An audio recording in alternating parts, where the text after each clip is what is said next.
Hello viewers, welcome back to my YouTube channel. In this video, we are going to study atoms and molecules, which is chapter 3 of class 9. The video will include history of atom, law of conservation of mass, law of constant proportion, Dalton's atomic theory, atom, molecule of elements and compounds, ion, atomic mass, molecular mass, and writing chemical formulae.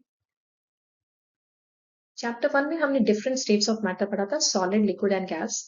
Ancient time से ही Indian और Greek philosophers curious थे जानने के लिए कि matter की characteristics क्या है और वो कैसा दिखता है।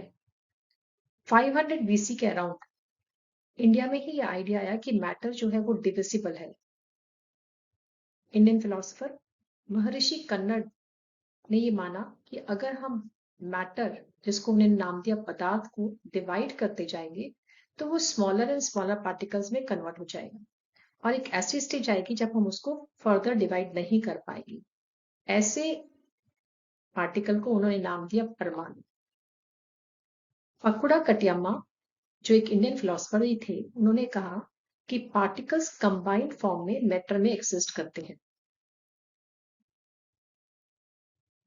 Greek philosophers Democritus and Leucippus, इन्होंने भी इस बात को माना कि मैटर जो है वो डिवाइड हो सकता है और अगर हम उसे डिवाइड करते रहेंगे तो एक ऐसी स्टेज आएगी जब हम उसे फर्दर डिवाइड नहीं कर पाएंगे। इन्होंने ऐसे इनडिविजिबल पार्टिकल्स को नाम दिया एटम। 18th सेंचुरी के एंड तक आते आते साइंटिस्ट को ये पता चल गया था कि एलिमेंट्स है, कंपाउंड्स है, और वो क्यूरियस थे जानने के लिए कि केमिकल्स कंबाइन कैसे होते हैं। बहुत एक्सपेरिमेंटेशन के बाद एंटोनी एल लेबुसियर और जोसेफ एल प्राउस्ट ने लॉज ऑफ केमिकल कॉम्बिनेशन दिए।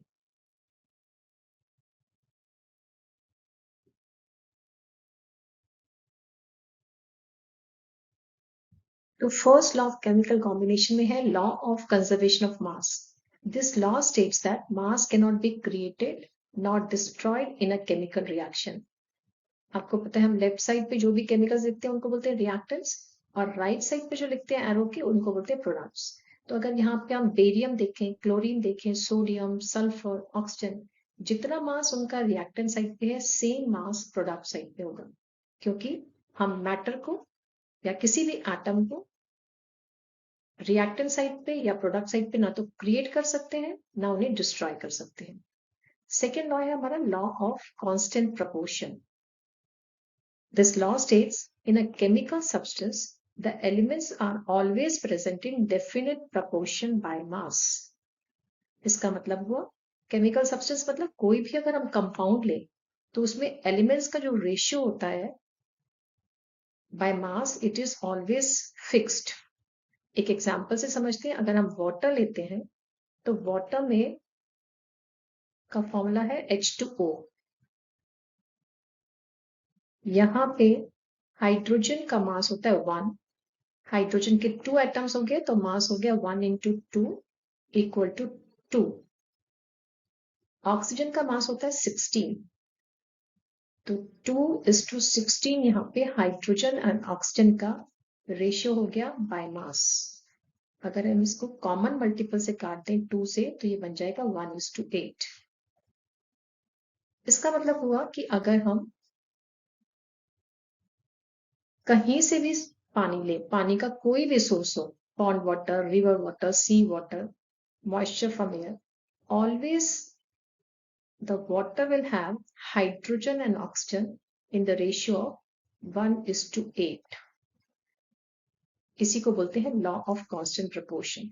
तो जैसे हमने वाटर को देखा, ऐसे सभी कंपाउंड्स में उनके एलिमेंट्स की परसेंटेज हमेशा सेम या कांस्टेंट होती है। हिस्ट्री ऑफ एटम में हमने देखा था कि अराउंड 500 बीसी से ही साइंटिस्ट मैटर किसका बना है, स्मॉलेस्ट पार्टिकल क्या है उसके, और उसके ऊपर बहुत सारी रिसर्च और एक्सपेरिमेंट्स चल रहे थे। और 18th सेंचुरी के एंड तक आते आते उन्होंने स्टडी कर लिया कि मैटर के स्मॉलेस्ट पार्टिकल क्या है, एलिमेंट क्या है, कंपाउंड क्या है, ये कैसे कंबाइन करते हैं। अब देना था उनको एक्सप्लेनेशन, ये कैसे एक्सप्लेन करें कि कैसे कंबाइन करते हैं। तो डाल्टन ने सभी ऑब्जर्वेशन को स्टडी किया, एक्सपेरिमेंट्स किए और अपनी एक थ्योरी दी जिसका नाम है एटॉमिक थ्योरी ऑफ मैटर। इसमें इन्होंने 6 पोस्टुलेट्स दिए। पोस्टुलेट्स का मतलब होता है इनके स्टेटमेंट्स, यदि वो अप्रूव होते हैं तो वो लॉज बन जाते हैं। तो फर्स्ट पोस्टुलेट है all matter is made up of tiny particles called atoms. हमने हिस्ट्री में ही देखा था, डेमोक्रिटस ने भी टाइनी पार्टिकल्स मैटर को नाम दिया था एटम्स। सेकेंड पोस्टुलेट है atoms are indivisible particles which cannot be created nor destroyed in a chemical reaction. इसका मतलब किसी भी रिएक्शन में ना तो हम एटम को क्रिएट कर सकते हैं ना उनको डिस्ट्रॉय किया जा सकते हैं। ये हमने law of conservation of mass में देखा था कि mass of reactants mass of products के बराबर क्यों रहता है, क्योंकि ना तो हम एटम को डिस्ट्रॉय कर सकते हैं ना उनको क्रिएट कर सकते हैं। थर्ड पोस्टुलेट है atoms of given element are identical in mass and chemical properties. इसका मतलब है अगर हम किसी भी एलिमेंट को लें, जैसे हमने हाइड्रोजन लिया, तो उसके जितने भी एटम्स होंगे उनका मास और केमिकल प्रॉपर्टी सेम होगी। ऑक्सीजन को लेते हैं तो उनके सभी एटम्स का मास और केमिकल प्रॉपर्टी सेम होगी। इस पोस्टुलेट को बाद में डिस्कार्ड कर दिया गया जब आइसोटोप्स की डिस्कवरी हुई, क्योंकि isotopes are same element with different mass. Fourth postulate है डाल्टन की थ्योरी का, atoms of different elements have different masses and chemical properties. कि अगर हमने हाइड्रोजन लिया तो उसके एलिमेंट का जो मास होगा और केमिकल प्रॉपर्टी होगी वो दूसरे एलिमेंट के मास और केमिकल प्रॉपर्टी से डिफरेंट होगी। इस पोस्टुलेट को भी बाद में डिस्कार्ड कर दिया गया जब डिस्कवरी हुई आइसोबार्स की, क्योंकि isobars are different elements with same masses. Fifth postulate है atoms combine in the ratio small whole numbers to form compounds. इसका मतलब है अगर हम कोई भी कंपाउंड को देखें तो उसमें जो एलिमेंट्स कंबाइन करते हैं उनके एटम्स होल नंबर में होते हैं, ये कभी भी फ्रैक्शन या डेसिमल नहीं होते। जैसे यहाँ पे 2 दिख रहा है आपको, ऑक्सीजन इज 1 एटम। आप ऐसे CO2 में देखिए, कार्बन 1 है और ऑक्सीजन 2 है, तो ये जो नंबर है कभी भी फ्रैक्शंस या डेसिमल्स नहीं होते। Sixth postulate है relative number and kinds of atom are constant in a compound. जिस एलिमेंट्स और एटम से एक कंपाउंड बनता है उनका नंबर और टाइप जो है हमेशा सेम होती है कंपाउंड में। ये हमने लॉ ऑफ कांस्टेंट प्रोपोर्शन में भी पढ़ा था कि अगर हम बोल रहे वाटर, चाहे उसका कोई भी सोर्स हो, तो उसमें हमेशा 2 हाइड्रोजन एटम और 1 ऑक्सीजन एटम होंगे। अगर हम बोल रहे हैं कार्बन डाइऑक्साइड तो उसमें हमेशा 1 कार्बन का एटम और 2 ऑक्सीजन एटम्स होंगे। तो ये 6 पोस्टुलेट डाल्टन के एटॉमिक थ्योरी ऑफ मैटर के हैं जो हमें याद करने हैं। मैटर के बारे में इतनी सारी स्टडीज और एक्सपेरिमेंटेशन के बाद ये कंफर्म हो गया कि एटम्स मैटर के बिल्डिंग ब्लॉक्स हैं और एटम्स का साइज इतना स्मॉल है कि उसे हम इमेजिन भी नहीं कर सकते। एटम के साइज को मेजर किया जाता है nanometre, which is equal to 10 raised to power minus 9 metre, मतलब 1 by 10 की पावर 9।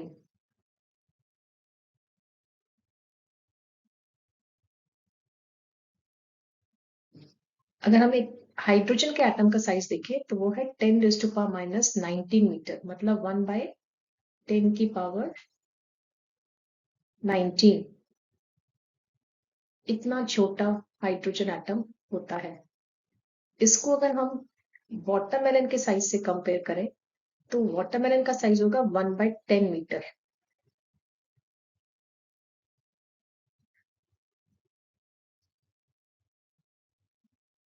अब देखते हैं एटम एक्सिस्ट कैसे करते हैं। एटम कुछ इंडिपेंडेंटली एग्जिस्ट करते हैं, जैसे कि आर्गन, हीलियम, नियॉन, और कुछ एटम मॉलिक्यूल की फॉर्म में सिमिलर एटम्स कंबाइन कर जाते हैं और वो मॉलिक्यूल्स बन जाते हैं, जैसे कि ऑक्सीजन, हाइड्रोजन। ये डायटोमिक है क्योंकि इसमें 2 एटम से मिलकर एक मॉलिक्यूल बन रहा है। कुछ मॉलिक्यूल्स टेट्राएटॉमिक है क्योंकि उसमें 4 एटम से एक मॉलिक्यूल बन रहा है। सल्फर पॉलीएटॉमिक है क्योंकि उसमें 8 एटम से एक मॉलिक्यूल बन रहा है।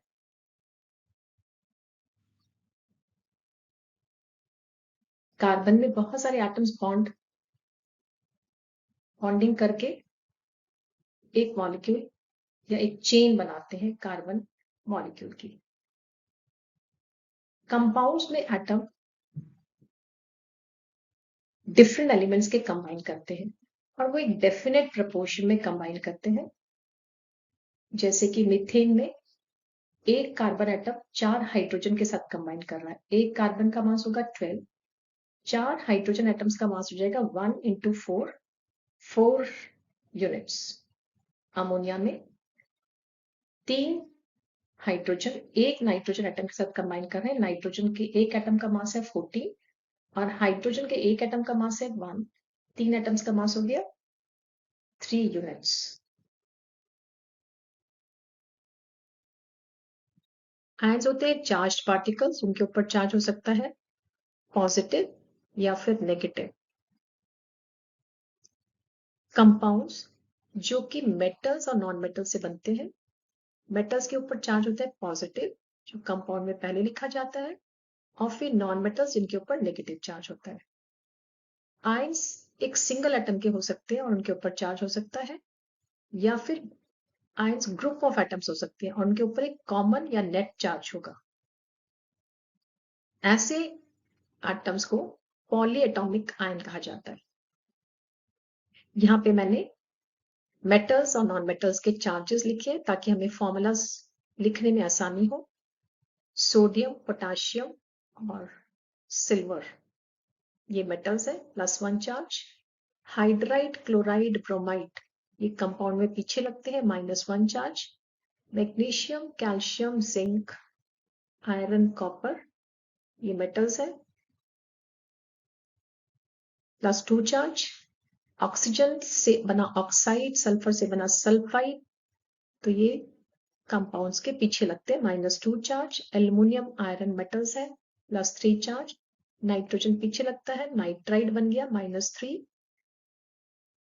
Ammonium is a polyatomic ion with +1 charge. Hydroxide, polyatomic, nitrate, hydrogen carbonate. All three are polyatomic ions with -1 charge.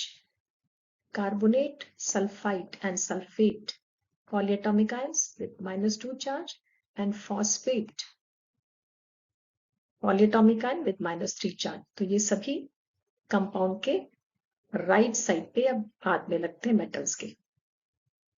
ये सभी चार्जेस हमें याद होना चाहिए ताकि हम मॉलिक्यूलर फॉर्मूला या केमिकल फॉर्मूला कंपाउंड का आराम से लिख पाए। सब केमिकल कॉम्बिनेशन में देखा हमने कि कुछ एलिमेंट्स कंबाइन करते हैं और कंपाउंड्स बनाते हैं, और आज तक 118 एलिमेंट्स डिस्कवर्ड है। तो अगर हम सभी एलिमेंट्स का नाम पूरा पूरा लिखेंगे तो वो प्रोसेस जो है बहुत कम्बरसम और टाइम कंज्यूमिंग हो जाएगी। अभी तक हमने देखा मैटर का स्मॉलेस्ट पार्टिकल एटम है और वो बहुत ही स्मॉल है, तो उसका एटॉमिक मास क्या होगा? Mass of an atom of an element is its atomic mass. इसके यूनिट्स को पहले एटॉमिक मास यूनिट लिखा जाता था, शॉर्ट में AMU। IUPAC के रिकमेंडेशंस के बाद इसको U कर दिया गया है। एक एलिमेंट के मास को निकालने के लिए एक स्टैंडर्ड रेफरेंस लिया गया है, atomic mass of carbon isotope. Carbon के आइसोटोप का मास दिया गया है 12, तो एक एटॉमिक मास यूनिट हो गया 1/12 मास ऑफ कार्बन एटम। पहले साइंटिस्ट ने ऑक्सीजन एटम के मास को स्टैंडर्ड माना था और एक एटॉमिक मास को लिया था 1/16 मास ऑफ ऑक्सीजन एटम। ये इसलिए लिया गया था क्योंकि ऑक्सीजन बहुत सारे एलिमेंट्स के साथ कंबाइन करके कंपाउंड्स बनाता है, और जब इस मास को लिया गया तो बाकी सभी एलिमेंट्स के एटॉमिक मासेस होल नंबर्स में आए थे।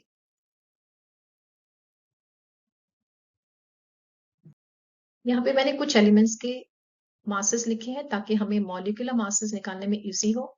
इनके यूनिट्स हैं U। हाइड्रोजन का एटॉमिक मास है 1, कार्बन का 12, nitrogen 14, oxygen 16, sodium 23, magnesium 24, aluminium 27, phosphorus 31, sulphur 32, chlorine 35.5, potassium 39 and calcium 40 units. इन्हें हमें लर्न करना है ताकि सारे मॉलिक्यूलर मासेस निकालने में हमें प्रॉब्लम ना हो। देखते हैं हम एक केमिकल फॉर्मूला कैसे लिखते हैं। केमिकल फॉर्मूला से हमें कंपाउंड का केमिकल कॉम्पोजिशन पता चल जाता है। हम यूज करते हैं उसे लिखने के लिए symbols of elements and number of atoms of each element, जिससे वो कंपाउंड बनता है।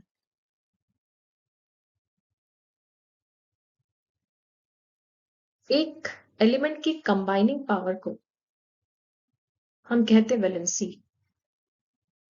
वैलेंसी एक्चुअली में होता है एक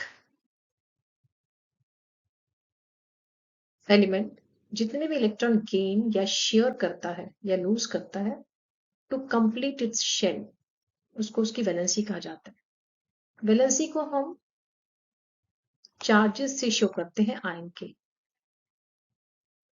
जो हमने पीछे देखा था। तो केमिकल फॉर्मूला लिखते समय ये चार्जेस पॉजिटिव और नेगेटिव बैलेंस होने चाहिए। कंपाउंड्स जो मेटल्स के बने उनके ऊपर पॉजिटिव चार्ज होगा, जो नॉन मेटल्स के बने हैं उनके ऊपर नेगेटिव चार्ज होगा। मेटल्स हम लिखते हैं कंपाउंड में पहले और फिर लिखते हैं नॉन मेटल्स। पॉलीएटॉमिक आयंस को हम ब्रैकेट्स में इंक्लोज करते हैं उनके चार्ज को दिखाने के लिए या उनके नंबर ऑफ एटम्स को दिखाने के लिए। तो ये रूल्स हमें फॉलो करने हैं व्हाइल राइटिंग केमिकल फॉर्मूला। अगर हमने रूल्स सीख लिए तो ये बहुत ही इजी हो जाता है केमिकल फॉर्मूला लिखना कंपाउंड्स का। सपोज हमें लिखना है कार्बन डाइऑक्साइड। यहाँ पे हमने लिखा कार्बन का सिंबल C, ऑक्सीजन का O। कार्बन के वैलेंसी है 4 और ऑक्सीजन की वैलेंसी है 2। इस वैलेंसी को हम एक्सचेंज करेंगे तो ये बन जाएगा C2O4। 2 कॉमन मल्टीपल है दोनों का, तो हमने इसको काट दिया और ये बन गया CO2। ऐसे ही यहाँ पे वाटर का हाइड्रोजन और ऑक्सीजन से बनता है। हाइड्रोजन की वैलेंसी +1, ऑक्सीजन की वैलेंसी -2। क्रिस क्रॉस किया तो ये बन गया H2O। सोडियम क्लोराइड में सोडियम का सिंबल Na, क्लोरीन का symbol Cl, C capital L small. दोनों की वैलेंसी Na की +1, क्लोरीन की -1। तो दोनों के सामने 1 आया, 1 1 कॉमन मल्टीपल कट किया, NaCl बन गया। सल्फ्यूरिक एसिड HSO4, ये पॉलीएटॉमिक आयन है। H की वैलेंसी +1, SO4 की -2। एक्सचेंज हुई वैलेंसी तो बन गया H2SO4। ऐसे ही एल्युमिनियम ऑक्साइड, एल्युमिनियम का सिंबल Al, ऑक्सीजन का O, वैलेंसी 3 and 2 एक्सचेंज हुई, बन गया Al2O3। अमोनियम सल्फेट, अमोनियम एक पॉलीएटॉमिक आयन है और सल्फेट भी एक पॉलीएटॉमिक आयन है। अमोनियम की वैलेंसी +1, सल्फेट की -2। वैलेंसीज एक्सचेंज हुई, बन गया अमोनियम सल्फेट NH4, ब्रैकेट में 2। SO4 के साथ 1 है तो हम यहाँ पे ब्रैकेट लगाने की जरूरत नहीं है। नेक्स्ट कंपाउंड है सोडियम सल्फाइड। सोडियम पहले लिखा, सल्फाइड। सोडियम की वैलेंसी 1, सल्फाइड की -2।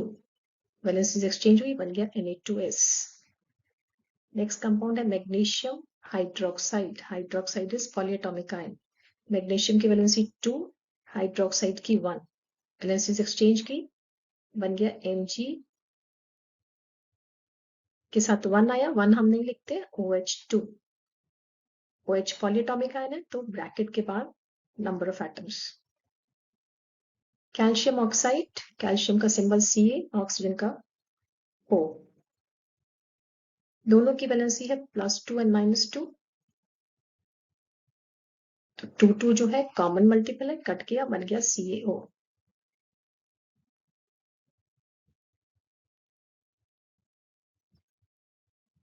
हम देखते हैं मॉलिक्यूलर मास क्या होता है और इसे कैसे निकालते हैं। मॉलिक्यूलर मास है sum of atomic masses of all the atoms या एलिमेंट्स इन अ मॉलिक्यूल। इसको एटॉमिक मास यूनिट्स में एक्सप्रेस करते हैं जिसका सिंबल है U। फॉर्मूला यूनिट मास होता है मॉलिक्यूलर मास ही, जिसके कॉन्स्टिट्यूएंट्स आयंस होते हैं। निकालते वैसे ही हैं उसको, खाली ये आयंस के मॉलिक्यूलर मास को फॉर्मूला यूनिट मास कहते हैं। अब देखते हैं कुछ एग्जांपल्स। जैसे अगर हमें C2H2 का मॉलिक्यूलर मास निकालना है, कार्बन का एटॉमिक मास होता है 12 इंटू 2 किया हमने क्योंकि 2 एटम्स है, प्लस 1 हाइड्रोजन का एटॉमिक मास और 2 एटम्स है तो 2 से मल्टीप्लाई किया। यहाँ पे ध्यान क्या रखना है कि हमें एलिमेंट्स के नंबर से पहले मल्टीप्लाई करना है और फिर ऐड करना है। तो ये हुआ 24 प्लस 2 इक्वल टू 26 यूनिट्स। ऐसे ही HNO3, हाइड्रोजन का एटॉमिक मास है 1, नाइट्रोजन का 14, ऑक्सीजन का 16 और 3 एटम्स है तो 16 इंटू 3। तो 16 इंटू 3 पहले करेंगे। अब बन गया ये 1, 14 plus 48 equal to 63 units. Similarly water, hydrogen का एटॉमिक मास 1, 2 एटम्स है तो 1 इंटू 2, ऑक्सीजन का एटॉमिक मास 16, 1 इंटू 2 पहले किया तो 2 plus 16 equal to 18 units. Next है कैल्शियम क्लोराइड, कैल्शियम का एटॉमिक मास होता है 40, क्लोरीन का 35.5, 35.5 को पहले 2 से मल्टीप्लाई करेंगे तो आया 71, 71 में 40 जोड़ा तो आया 111 यूनिट। S8 सल्फर पॉलीएटॉमिक है, 32 एटॉमिक मास है इसका, 8 से मल्टीप्लाई किया तो हुआ 256 यूनिट्स। सिमिलरली फॉस्फोरस में 4 एटम्स होते हैं, एटॉमिक मास है 31, 31 को 4 से मल्टीप्लाई किया तो हुआ 124 यूनिट्स। सोडियम बाइकार्बोनेट, सोडियम का एटॉमिक मास है 23, हाइड्रोजन का 1, कार्बन का 12 और ऑक्सीजन का 16 इंटू 3। तो पहले क्या करेंगे 16 इंटू 3, जो 48 आया उसमें 23, 1 और 12 को जोड़ेंगे तो ये टोटल हो गया 84 यूनिट्स। आई होप स्टूडेंट्स ये चैप्टर आपको एटम्स एंड मॉलिक्यूल्स समझ में आ गया होगा। कोई भी डाउट है तो कमेंट सेक्शन में लिख के आप क्वेश्चंस पूछ सकते हैं। अगर आपने मेरा चैनल सब्सक्राइब नहीं किया तो उसको सब्सक्राइब कीजिएगा ताकि आपको मेरे आगे आने वाले वीडियोस की नोटिफिकेशन मिलते रहे। Thank you for watching this video and have a nice day.